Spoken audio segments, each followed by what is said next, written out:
leçon numéro 5. Vous pouvez constater que j'ai changé le code couleur. Nous ne sommes plus dans des leçons sur le verbe, mais nous allons nous occuper ici de certains mots invariables. Commençons par ce qui peut paraître le plus simple, mais qu'il est très important de maîtriser si l'on veut après pouvoir poursuivre la grammaire de la phrase. Aujourd'hui, nous travaillons sur ce que l'on appelle les conjonctions de coordination. Pour comprendre ce dont il s'agit, repartons à l'origine du mot et à son sens.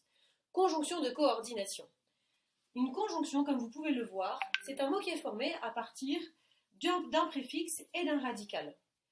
Ici, le préfixe signifie avec, et la jonction, c'est l'idée de joindre. Donc une conjonction, c'est un mot invariable qui permet de joindre deux idées l'une avec l'autre.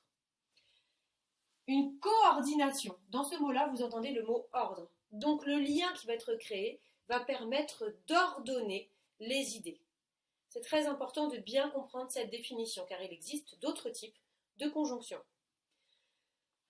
Tout le monde connaît la phrase « Mais où est donc Ornicart ?» pour se rappeler des conjonctions de coordination. Ce qui est moins évident, c'est de comprendre quel lien logique, quel ordre est créé entre deux idées. Pour le comprendre, je vous propose de passer par des images.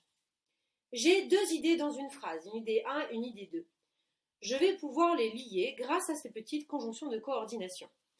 Ma première conjonction de coordination, c'est le mais. Elle indique une idée d'opposition. Comme par exemple dans la phrase « Je n'ai pas envie de sortir, mais je vais le faire quand même ».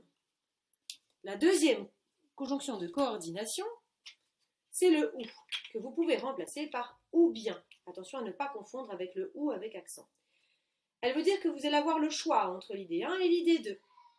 Je sors ou je reste à la maison. Ces deux idées sont proposées l'une par rapport à l'autre et vous avez le choix.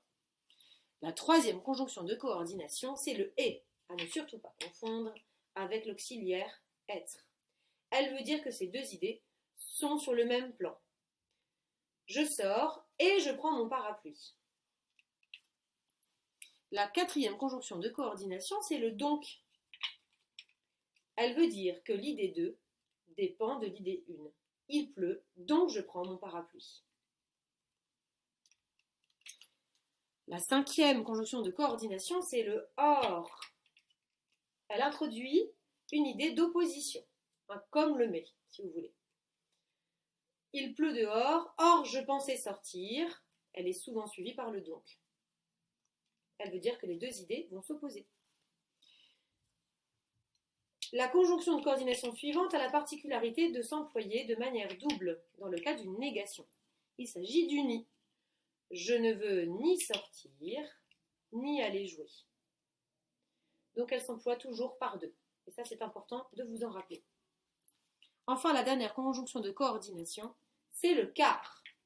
Et ce car signifie qu'il y a une cause. J'ai pris mon parapluie car il pleut. Donc l'idée 2 est la cause de l'idée 1. Voilà le résumé des conjonctions de coordination.